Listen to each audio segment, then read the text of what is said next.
Recording. All right, we are live. It is Wednesday, January 22nd. We have a great guest today. We have all kinds of updates on the new administration, new investments, snowing in Austin, it's snowing on the beach in Florida, snowing in Louisiana, snowing in Bourbon Street. Crazy things. Fun. But before we get going today, let's have our own John Sibley Butler play some music with the They're working. colors. They're working while I'm missing you. Those healing hands of time. Soon they'll be dismissing you from this heart of mine. And already I've reached mountain peak. And I've just begun to climb. And I'll get over you by clinging to those healing hands of time. All right, Johnny, thank you. Yes, sir. John Butler, what say you? The weather, new administration, $500 billion investment in AI, the stock market is through the roof. What's going on, Johnny? Well, first of all, the weather would be the weather. This so Earth just keeps on rolling, as the sound as the song says. The weather's interesting enough for us people in the southern hemisphere. We get excited when we see all of this white snuff on the ground. So it is what it will be. And last time in Austin, we had 6 days and it was 4 or 5 inches, and we lost all of our power. So right now it's a balmy 50 degrees after being 28 and 18 at night. So I think that's good. Yes, the world is changing. I guess you saw the big investment that we're making in AI. Everybody's investing in AI, and it would change the kinds of tasks that we do. And you can just say this: if you are doing a task which can be replaced, that's repetitive, a Mandoon kind of task, then it will affect you.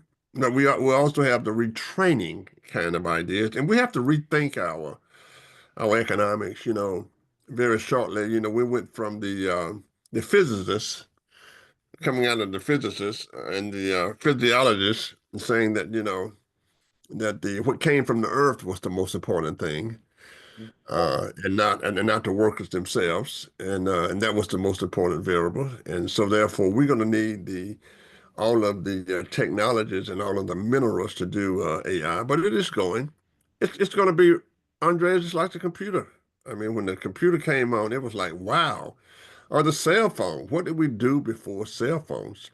So it's going to have that kind of effect. Yes, the administration is very, very interesting. He made it clear that everyone is a man and a woman going forward, and I thought that was very, very interesting. And then, of course, he made it clear of what he wanted to do, and the news was saying that he was firing a lot of people, but a lot of government, a lot of presidents do that when they come in. So it's going to be very interesting to watch President Trump, that the American people elected to kind of to do his thing. I think that one of the biggest issues we're having is the BRICS and the American dollar. And as the American dollar gets stronger, and I think China is very, very strong, I don't think that we can do to China what we did with Japan in the 1980s. I think that their economy is very, very strong, and I think they're as they move around the southern portion, they have.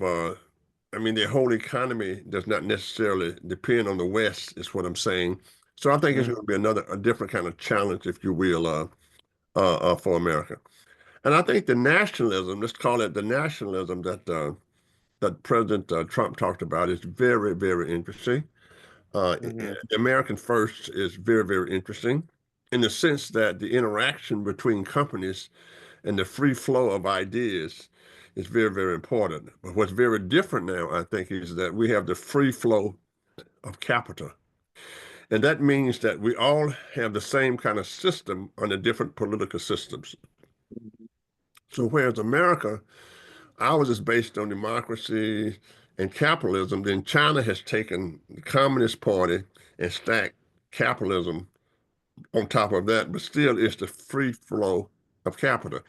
And when capital flows freely without any kind of barriers, then nationalism becomes a very interesting kind of phenomena.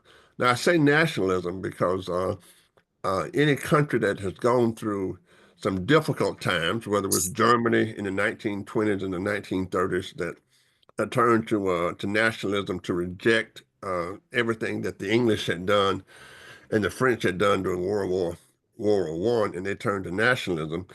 But the question is, can you do nationalism in the context of 2025 with the free flow of capital? I'm not sure if the mathematics will get you there, because we have to have manufacturing in America.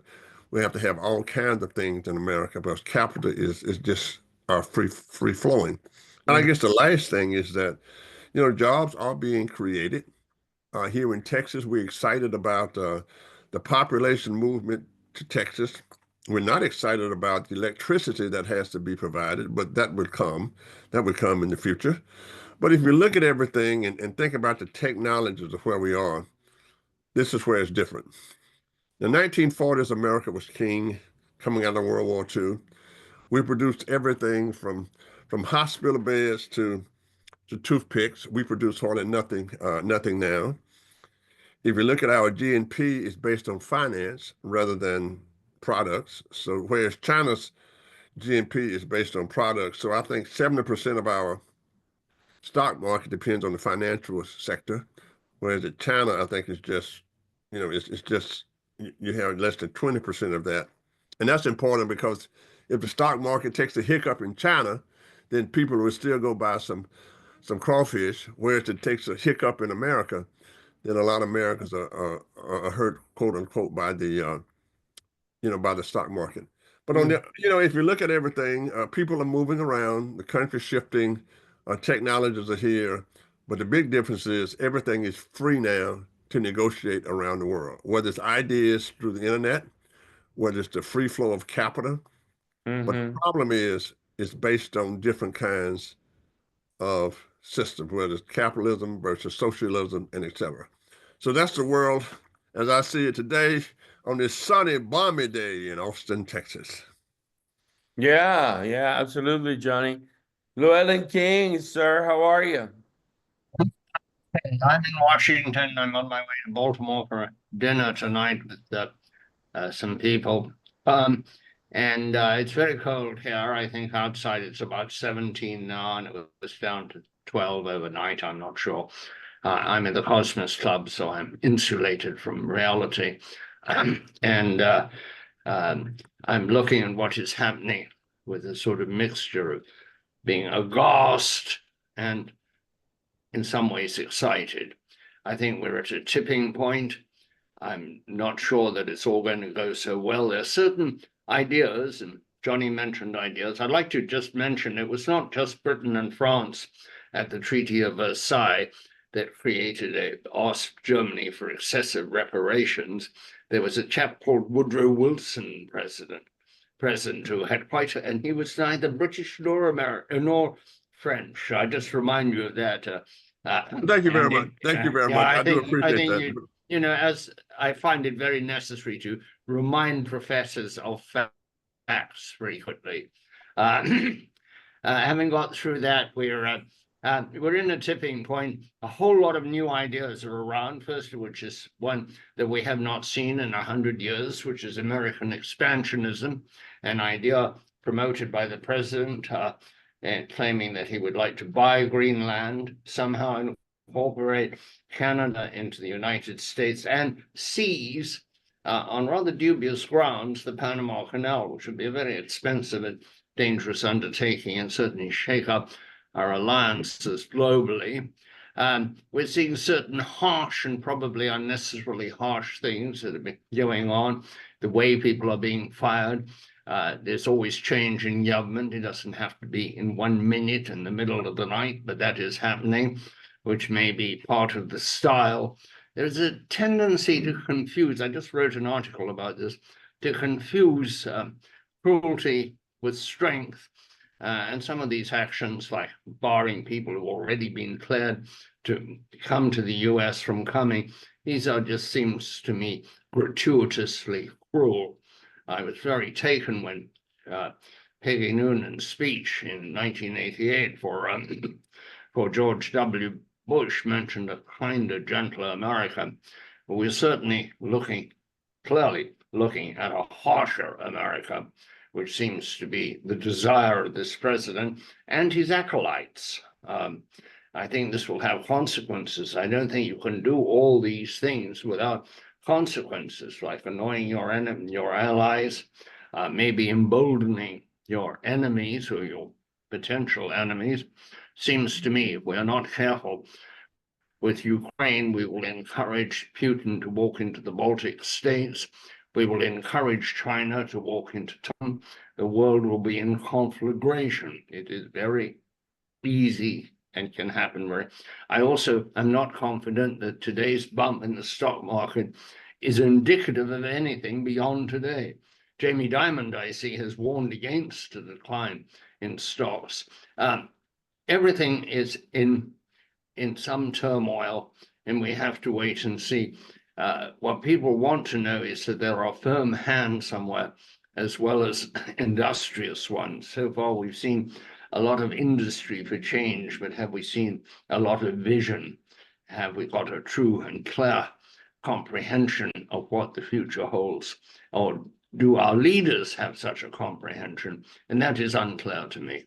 Yeah, yeah, well said, well said. So before I introduce our guest, I want to really visit real quick and let you all know who he is. So it's an old friend, Anupam Govil, managing partner at Avasant and president at AvaSense.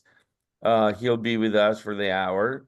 Avasant is a leading management consulting firm focused on translating the power of technology into realizable business strategies, specializing primarily in digital and IT transformations, sourcing advisory, global strategy, and governance services. Avasant prides itself on delivering high-value engagements through industry-focused innovation and flexible client-based solutions.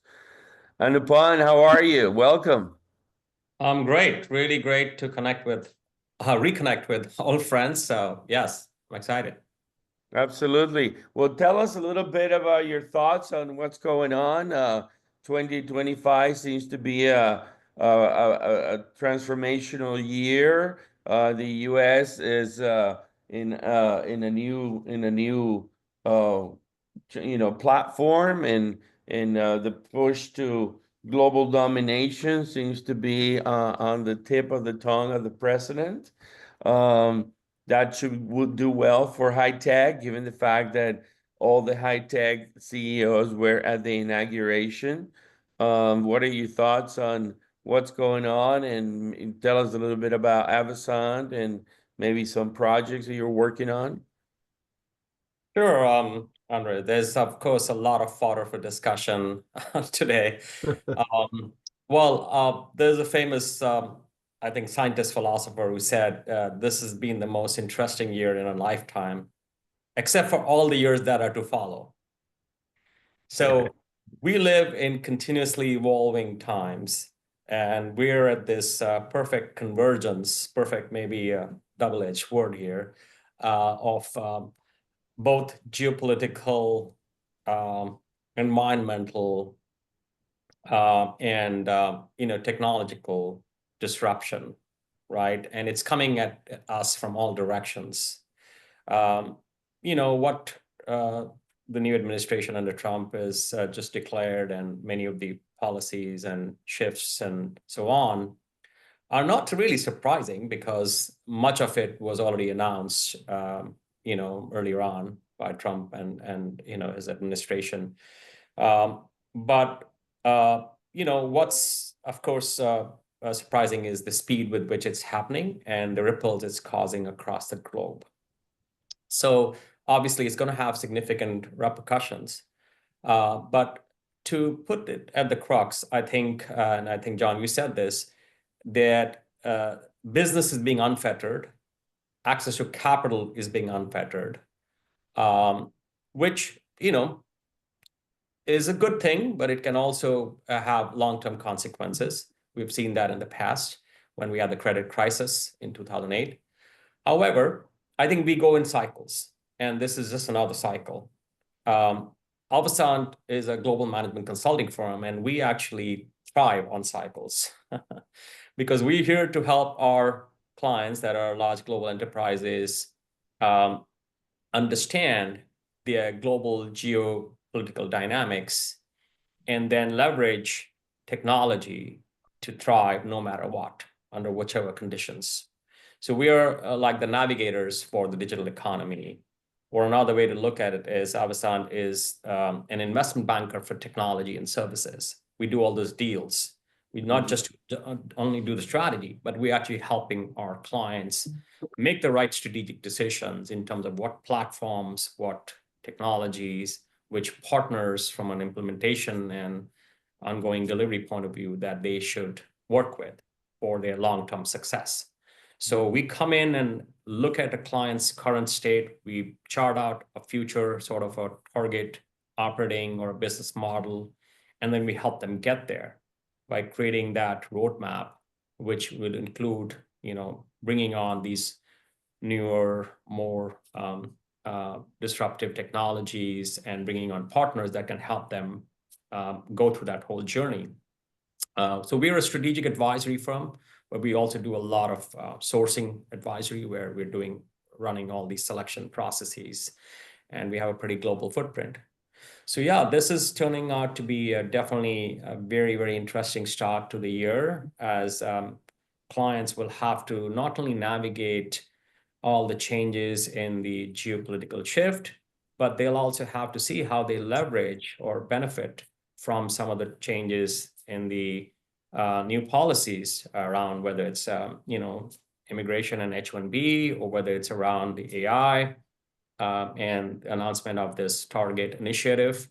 On the AI front, they also rescinded the Biden era AI Act, which was going to provide some regulatory frameworks for responsible growth of AI.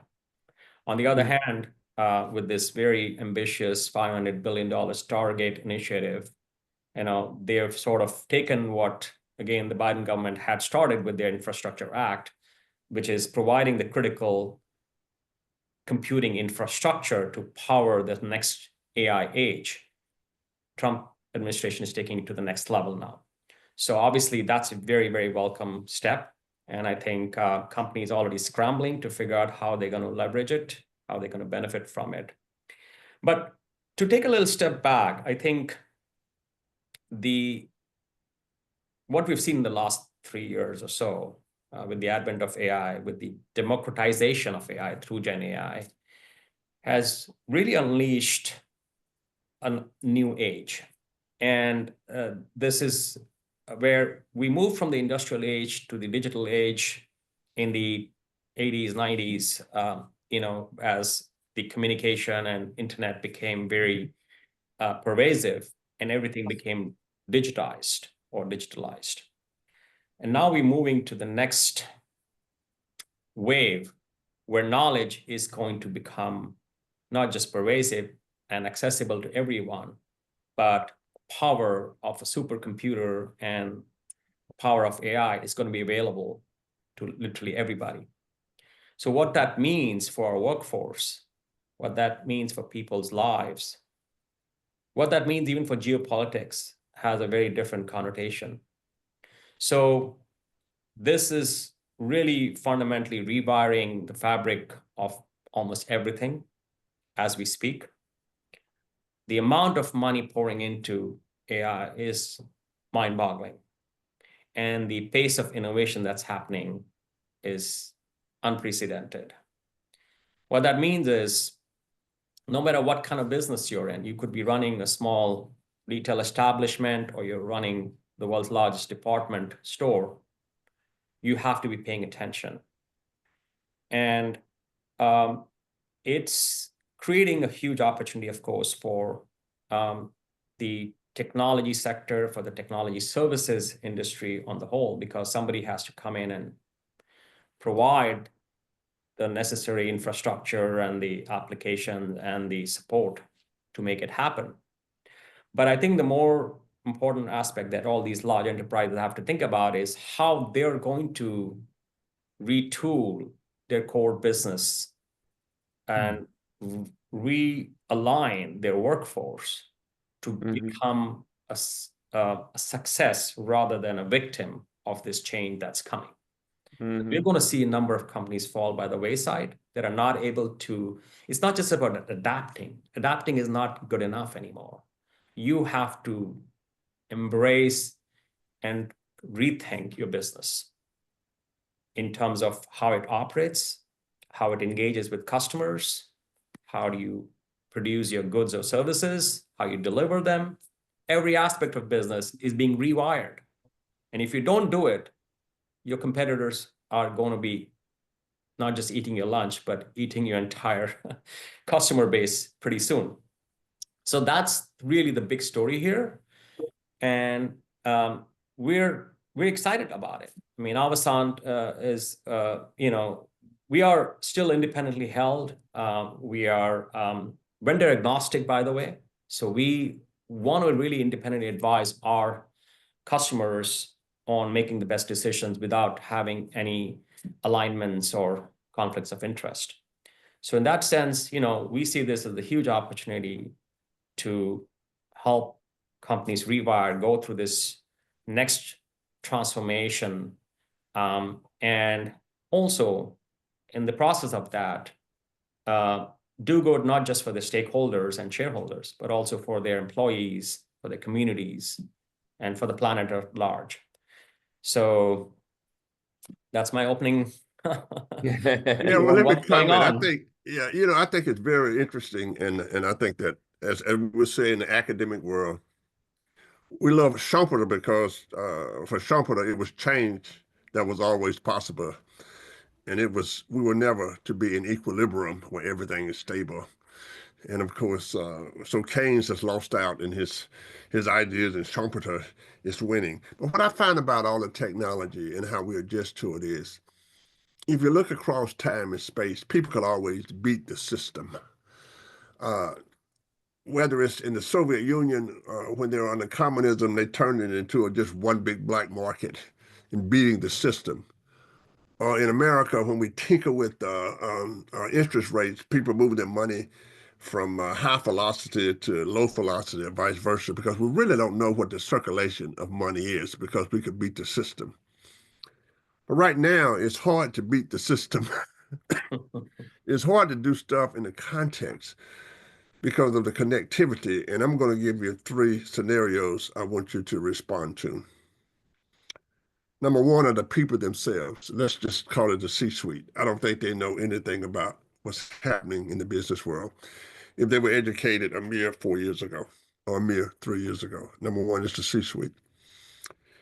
Number 2 is the workers themselves. I think that the workers themselves who are not educated, coming out of school, even coming out of school, are at a conflict of futures of what would happen to them, which we have never had before, except perhaps when the automobile and the airplane developed, right? And the third one is the geopolitical atmosphere of the world. And as we mentioned, both of us mentioned, the free flow of capital and ideas to people with different kinds of economic structures or political structures. It's just interesting to me. I mean, as a scholar, it's interesting. How would I write the equations for that? How do I even think about that? So can you just comment on this, the managers themselves, to quote unquote, if we have any more managers, and then the workers themselves, in terms of the future, because technology has always changed. We could adjust from we can adjust to the airplane, we can adjust to the train, but this is different. This is fundamentally different, and maybe let me address the issue of the workers first, because AI is fundamentally replicating everything that a human being can do, literally everything, including making complex decisions. It can do it better, faster, with less errors. In fact, there was a recent study by JAMA, the American Journal of Medicine, on where they looked at the impact when AI was used to diagnose certain disease conditions through tests and predict, and compared to what a physician, a seasoned physician would do. And AI got it right 90% of the time versus the physicians getting it 74% of the time. So the fact is, AI can crunch so much more data in so much shorter time, and based on, historical patterns, project and predict and take action even, right? So yes, for the workers, this is obviously a huge cause for alarm if they don't change. But on the other hand, if you look at the current generation of workers coming in, not just the millennials, but the alpha and soon the beta, these younger people actually don't want to do work the traditional way. They don't want to do that humdrum work. So if you look at it, and you can say, yeah, maybe they're used to it, or a different way, different styles because of the shift to digital and so on. But the fact is, the demands and the needs of our workers' society is also changing. And they want to feel more purposeful, even if they're in the lowest end job. And they don't want to be doing all the nitty-gritty stuff that can be done by a machine, or in this case, by, an AI-enabled, device. So the fact is that the nature of work and how it's done and executed is going to change, and it's already changing. And from a worker's perspective, they have to, first of all, realize and accept it. And then they need to figure out how to, adapt and move on.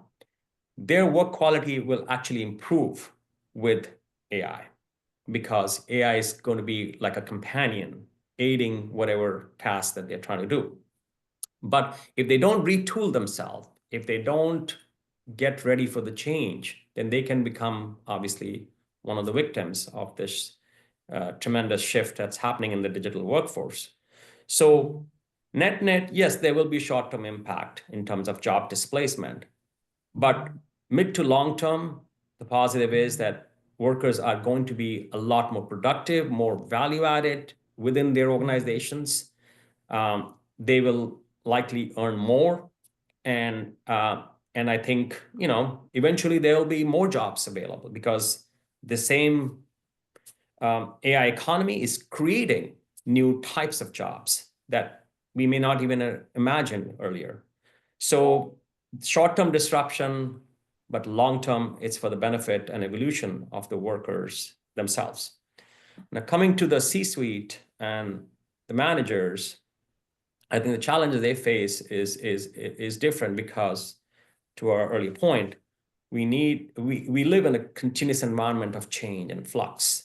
Your customers' needs are changing, regulations are changing, the government policies are shifting, global markets are shifting, supply chains are getting disrupted, technology is, increasingly like a box of ramen noodles. You can't make sense out of it.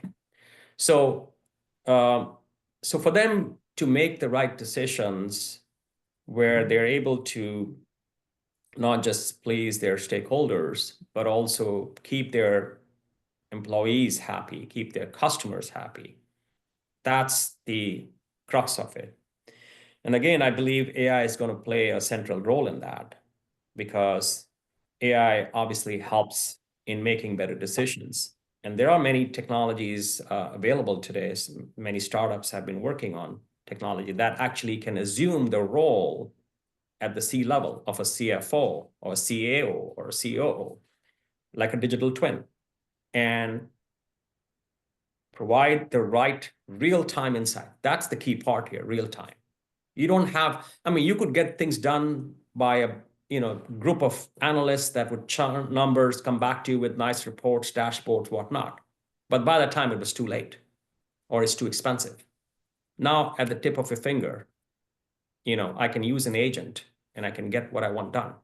So there's digital twins of these managers, supervisors, or C-level executives will be able to aid the decision-making much, much more effectively. And that's going to be revolutionary again. So change is happening both at the bottom of the pyramid, the middle, and the top. And that's why companies have to move, and they have to move fast. Otherwise, they're going to be left behind, and they're going to become victims of this new age of AI. Llewellyn? My first question is, you say they have to move, but they don't know where to move. There are a lot of open issues here. Also, there's a lot of negativity. We'll talk about I've been covering AI since 2017 and have done it pretty intensively the last 4 years. And I talk to people all the time in Korea, in Britain, across this country. I'm not an expert, but certain things emerge, one of which is the exuberance, followed so often by the ooh. First off, there are still huge concerns about the errors in AI. The errors in its conclusions. You cannot yet hand over any huge calculation to it and then act on it because it might be wrong, the hallucinations. There's also the issue of the security of the system and its vulnerability to malicious backdoors. I've been particularly interested in malicious backdoors, and I've talked to a number of universities, and it's a large concern. It's a concern international, and it's a big concern in places like the National Security Agency, where I have contacts and conversations. This is not a slam dunk. The new dawn is a very fractured thing. Underlying possible, it's not that it's not coming, just not be coming as swiftly and as smoothly and as totally as is assumed. The other concern is, for all the money that's going into it, is how are the investors going to get money out of it? And I've been asking this question all over. I've been asking it, Google and NVIDIA. We know how they got the money out. They built the chips. But in conferences, I'll be at another conference at NASA, an AI conference next week. And I will be asking the same questions. And I'm not getting very clear answers. Maybe next week I will. For all the billions, trillions I've read, but the billions going into AI, there is no business plan yet about how you get your money back. With the first revolution in internet, the answer was simple. Google, etc., Facebook were built on advertising. They sucked up all the advertising that had heretofore gone into newspapers, magazines, television, etc. But there is no equivalent advertising route, nor is there enough advertising. The other thing is, how will they charge? Now, they're all talking about different things and all getting some resistance because we've gotten very used to the internet being free. We've gotten hugely used to going on Google or the other one, which I use more, and not paying for it. And suddenly you're going to have to pay for it. How is it going to be charged? I read something very recently that corporations seem to be reluctant to pay for each individual user. They want to pay a block, but will the block compensate if you have 100,000 employees all going on the net? Well, obviously the provider would like to get 100,000 subscriptions, albeit modest ones, rather than whatever they could charge for a block. So there are a lot of issues out there. Even the 500 billion that the administration has talked about, we don't know where it be approved by the Congress. It hasn't happened yet. So there's a lot of optimistic hysteria going on, which is not unknown. But you've got to be very careful that this is not in its own way another eucalyptus bubble, South Sea bubble, tulip bubble. I don't think it is. but it's not going to come as smoothly and swiftly as we thought. And this was true of blockchain. We thought that was going to revolutionize everything. Before that, we dealt with, I forget the term, but ambient transmission of electricity without resistance. That was going to be revolutionary. I was summoned to the Governors Association to give them a lecture on it years ago. And they all thought that somehow that if you could move electricity without resistance, it would revolutionize their states. Well, one, it didn't work. It still has to be cryogenic, or you can have line losses, and two, their states are not revolutionized. So you have to approach this with some caution. There is something to be said for me sticking to your knitting and being very cautious about it. Long term, we don't know. My own thought, sir, is that there will be large losses of employment for substantial lengths of time until the adjustment is made. And they will be not at the very lowest level. We're not going to have AI make, I'm in a bedroom now in a club in Washington. This bed is not going to be made by AI in a hurry, because the machine, it could do it, but the robot would be too expensive. However, whoever repairs that robot, if that should be the case, will probably have work. But a lot of menial work will go away. And also for the first time almost in history, white collar will lose their jobs. AI is not so much aimed at the hamburger flipper, but at the paper pusher, the white collar person. And it is very revolutionary. It is going to, but it may not happen as fast or as evenly or as completely as the current burst of enthusiasm might suggest. If you'd like to comment on that, I'd be honored to hear it. Absolutely. First of all, you're right about the white collar jobs going away very fast, and it's already happening. We've seen last year management consulting firms laying off in hordes. All the big four paused their hiring programs and deferred their campus hiring recruits for up to 18 months. And that's very much reflective of the fact that with the advent of AI, many of those functions that they were depending on hordes of young interns for can be done, at the click of a mouse. Now, what's happening is that the value of the worker is shifting from being a generalist to being a specialist. And that's what's happening in the management consulting sector. If you're just a generalist, your role, your work can be easily replicated. So the shift is happening where your value is going to depend on amount of domain and specific knowledge you're able to gather in a shorter span of time through experience and so on. That will make you continue to make you valuable in that organization. So that is a huge shift. And to your earlier point about the risks and the fact that it's this growth or this advent of the AI age is not going to be a smooth curve. It's going to have lots of ups and downs is also right. The risk of applying AI within an enterprise is not just about the data, privacy, security issues, but the hallucinations which can produce erroneous results.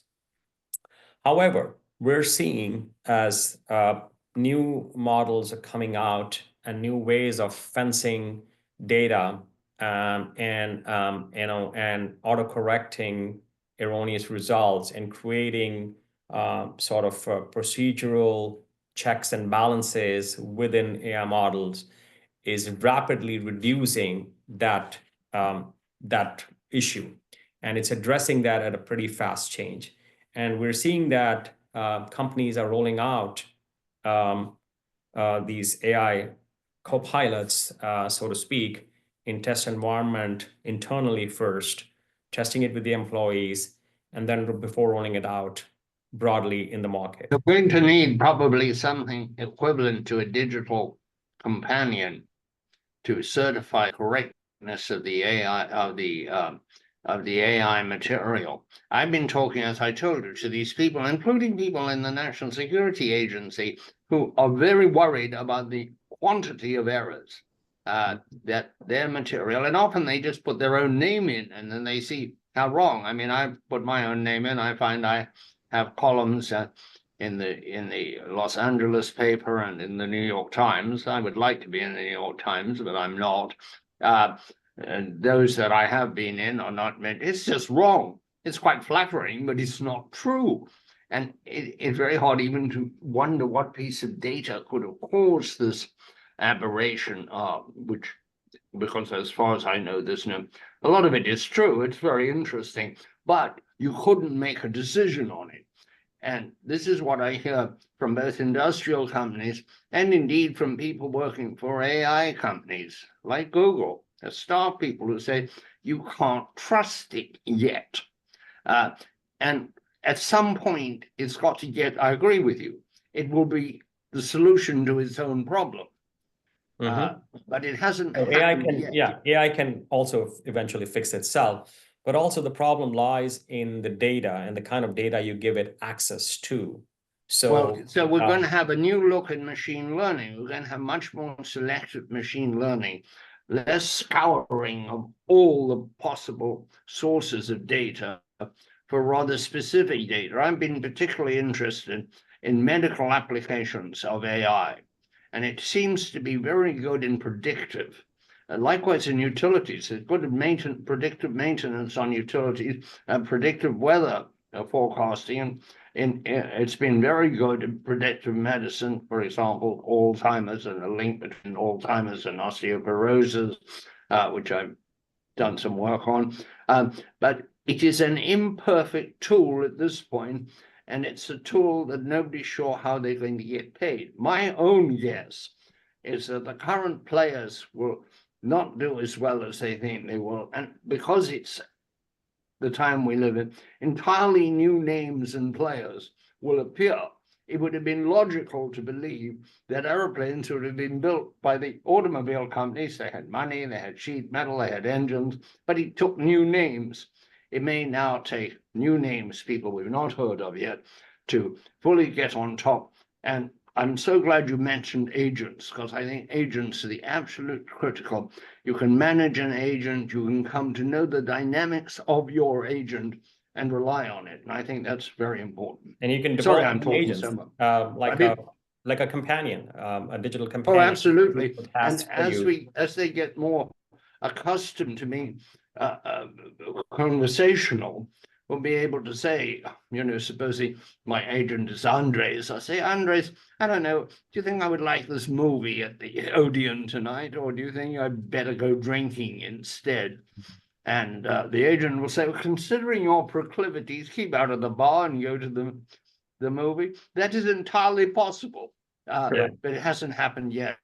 And agents, which I first wrote about quite early in this game, and people didn't say, what's an agent? Now I hear the word everywhere. It is changing. It is very exciting. And it isn't going to be smooth. And it isn't going to be the winners.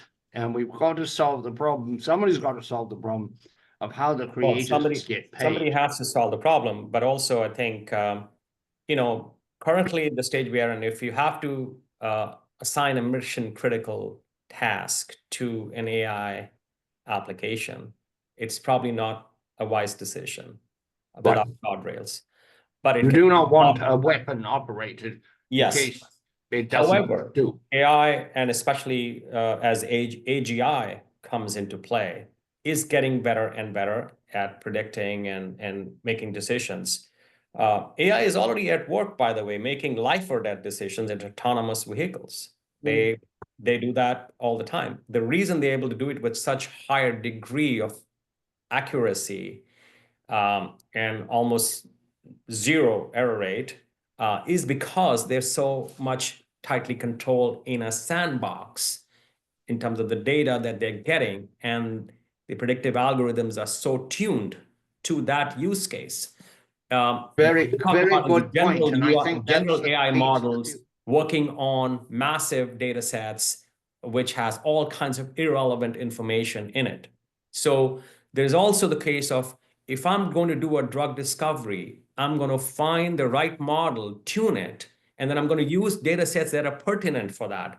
In fact, just yesterday, I think UK has announced that there's an initiative funded by university and government of $800 million that is going to use AI. They've already shown that to be able to develop vaccines for Alzheimer's, to be able to predict and diagnose heart disease, to all of these things which AI is very good at is going to happen much faster and much more economically, because the cost of computing, cost of each token that is processed by an AI language model has been dropping precipitously. OpenAI's cost has dropped almost 20 times since the advent.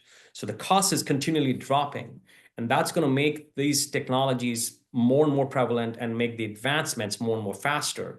And these machine learning models will keep learning, keep getting richer, and that's going to make it better and better. So to your point, the risk is definitely there, but the pace of advancement is so fast that these risks are going to be managed sooner than later. Let me just comment on something, my rephrase that you said. I think that my distinguished colleague Llewellyn King, he said that it's going to affect white collar or the middle class. And throughout the history of social thought, especially English social thought, the idea is that you can do anything to the poor because they really don't understand what interest rates are. They don't understand looking at the future. They just go to the pub and get drunk and nothing happens. No, something does happen. You get drunk. If you mess with the middle class, it's not the worst option. But no. During the worst of the Industrial Revolution, there were bars in London that advertised drunk for a penny, dead drunk for 2 pennies. That was the only recreation. Things were terrible. Things were terrible. But likewise in Ireland, I spent a lot of time in Ireland, going back to when it was a very poor country. The interest in the role of alcohol has not always been socially disadvantaged. Yes, I understand. I must say this, my distinguished colleague. So for someone from the continent of Africa, you sure do know a lot about the English. To continue my thought, when you mess just remember, I'm an African, and you mess are with the middle class, it's a different phenomenon. So I think what you were saying in your own English kind of way was that the middle class has had a different history in the movement of time, or this protest of bringing things to an end than the poor has. So yes, the English would say, let the poor go to a pub and drink, because they know little about nothing. But the middle class would say we would change the whole world. So what do you think about that, my distinguished guest? Faster than the trade union movement. When people have more money, things change. When they have a car outside the door, they don't want to riot.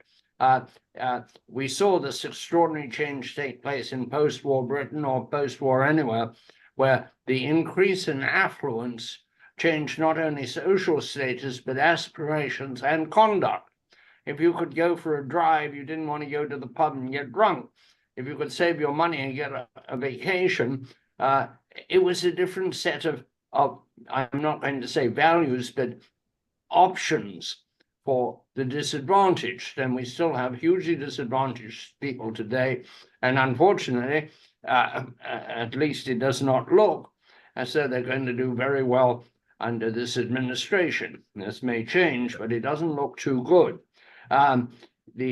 The struggle, Bernard Shaw, you like historical figures. Well, Bernard Shaw said, who was a great socialist, by the way, but he said, the poor are always with us. Of course, he also said that the only solution, he was Irish, to the Irish question was to submerge Ireland for 24 hours. But the struggle to push wealth down is quite hard. It's not easily done. You could say that LBJ stubbed his toe trying to do that. The closest we've seen to societies that have had a pretty decent dispersal of wealth have probably been the Nordic countries today, where Yeah, so I'm asking my anyway, I just throw distinguished, that out as you mention yeah, it. I'm asking my distinguished guest, what do you think the difference in affecting the middle class as opposing affecting the poor will have moving going forward? Could you excuse me, please? I'm sorry, I have to leave. And I'm so sorry to leave in such an interesting conversation. I hope we can continue it again, but I did warn the chairman that I'd have to go. And thank you so much. And Nice seeing you. fascinating. And I enjoyed it very much. And you stimulated a lot of thinking, which I Thank will you very try to. much. Travel well, and I would travel call you on well. the phone about your interruption of my thoughts. Your thought will be greatly enhanced by a little more contemplation. You will be reprimanded for interrupting my questions. And you and I can go out and get drunk together. Okay, have fun and take care of yourself. So I think it's interesting that it will affect an economic secure part of the of the workplace, and when we talked about nobody wants to do the Mandoon kind of structures, but what do you think the impact is going to be when it hits the C-suite? That's my first question. Then I have another question. Well, the C-suite, I think, is going to be okay. It's the middle level that's going to be more impacted.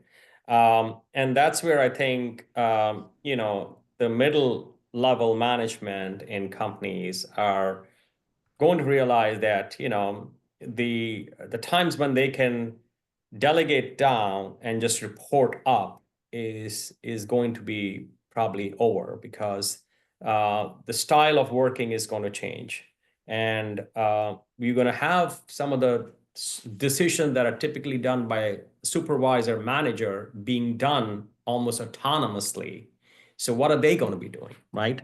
So they're going to have to become specialists. They're going to have to become part of the the balance, checks and balance within the organization. However, to the ones that do survive, and I still think that's the vast majority, their life's going to be actually, I would not say easier, but it would be more productive, their work life, because they will have these digital twins that are helping them make those decisions or monitor their productivity or the various metrics that they have to, and also, of course, ease up on the reporting. So I don't think they will complain if they're able to hang out at a beach while the digital twin is out there at work doing day-to-day job. So, this is going to be, there's going to be a period of transition that's going to be very, very uncomfortable. But I don't think that net is going to result in a very bottom to top upheaval in how work gets done, how people get measured, how people get compensated. Okay, thank you. And the other one is, it's just a philosophical question. When we look at how companies operate, in America, we operate on shareholders, right? That is, my job in my company is to make sure that my shareholders are satisfied. I was a professor in Germany in Japan for 14 summers. And they operate on stakeholders. Germany and Japan operate on stakeholders. What that means is that if the Cleveland Browns were to want to move the Cleveland Browns football team to New Orleans, then the owner could just pick up and go like they did when they moved to Baltimore. But in Germany and in Japan, the question would be asked, what does it mean for the country? So do you think, given the success of China, whereas capital flows and they raise 1 billion people out of poverty in one generation, if you will, that we will have to think about shareholder versus stakeholders? Because what the president is suggesting is the shareholder model competing with the stakeholder model. As a matter of fact, right now I could pick up and move great companies from America to any country I wanted to, as long as the shareholders vote to do so. So do you see a conflict at all between these two modes of operation? I was looking at your at your website, how you go against you go across all kinds of enterprises, whether it's a high school, a college, a university, to get people to understand the impact of technology. But perhaps lurking behind it all is the shareholder versus stakeholder for competitive nature in the global workforce. Yeah. Well, I think this is an age-old question that every economy has faced, and every company has to consciously or subconsciously make a decision on. Before I answer that, I want to point out that there was this strange dichotomy this week when you had President Trump inauguration happening here, and he's talking about neo-nationalism and unilateralism. Mm-hmm. And then you had the World Economic Forum where the rest of the world was gathered. And their theme Right. was collaboration in an intelligent world, right? Or collaborating for an intelligent world, where they're talking about coming together and leveraging, the power of technology, which is creating this intelligent society, and how do we all benefit from it, right?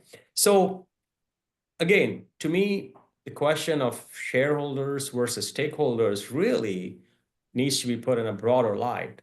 Who benefits how?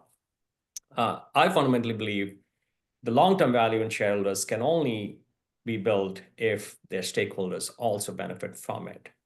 And it's kind of vice versa as well. So companies have to really build their businesses around the fact that while of course they have to report to their shareholders and provide the returns, otherwise the company will cease to exist. But they have to figure out through their business model, without necessarily appearing to be socialistic, how to benefit their stakeholders. And who are the stakeholders? It's their employees, their partners, their suppliers, their communities at large, the nation state that they belong to, and ultimately the planet. So,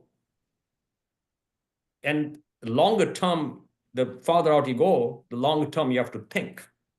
What I'm doing today, the goods I'm producing today, my consumers, so on, I mean, how I'm delivering to them, how does it impact each peg in that chain of stakeholders? So to me, that's the question that every organization and every C-suite should answer.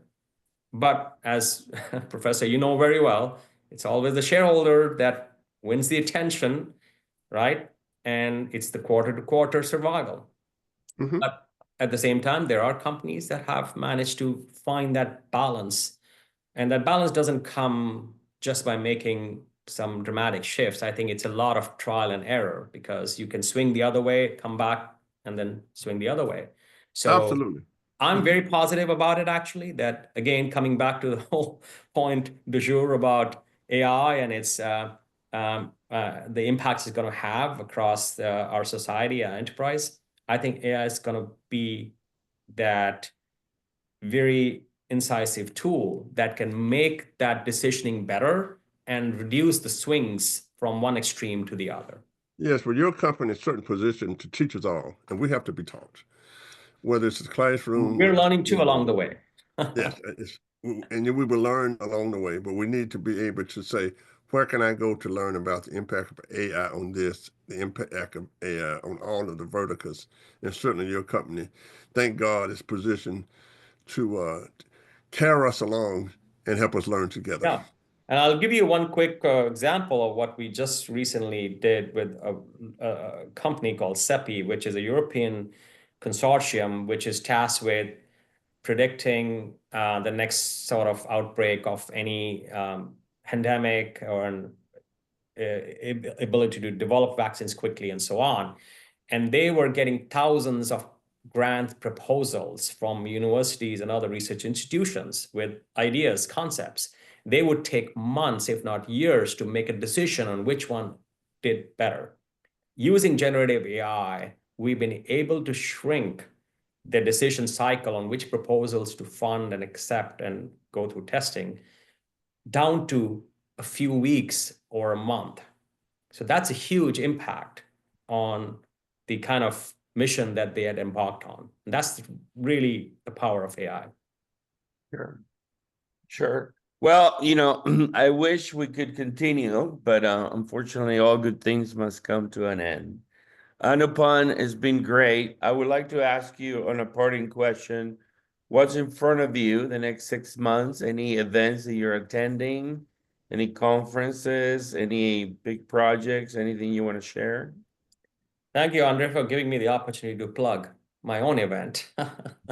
So we organize what I call one of the tech industry's seminal events every year in Los Angeles. We're headquartered in LA, although I live right here in Austin. It's called the Empowering Beyond Summit. We've been hosting it for more than a decade. We bring together 400 to 500 global technology and business leaders to talk about what's coming in terms of not just technology, but business model shifts. We discuss, what every industry is facing, challenges-wise, opportunities-wise, and how are they able to tackle them? How are they able to harness the power of coming technology to drive that innovation and change within the organization? So that's on May 5th and 6th in Los Angeles, actually in Huntington Beach. So you all are welcome, and it's going to be something to watch out for. Excellent, excellent. Well, thanks for joining us, and we'll stay in touch and have you back in the future. Johnny, take us away. Absolutely. At a time when the world seems to be spinning hopelessly out of control. They're deceivers and believers, and the only in between us. There seems now no place to go. Well, I look to the stars. I tried all of the bars in my life, nearly gone up in smoke. Now my hands on the wheel of something that's real, and I found myself in you. All right. All right. Thank you, Okay. Johnny. Thank you. All righty. Take care. Stay warm. Yes. Too. Great meeting you all. All righty. Take care. Bye-bye. Bye-bye. Bye-bye. Everybody have a great day.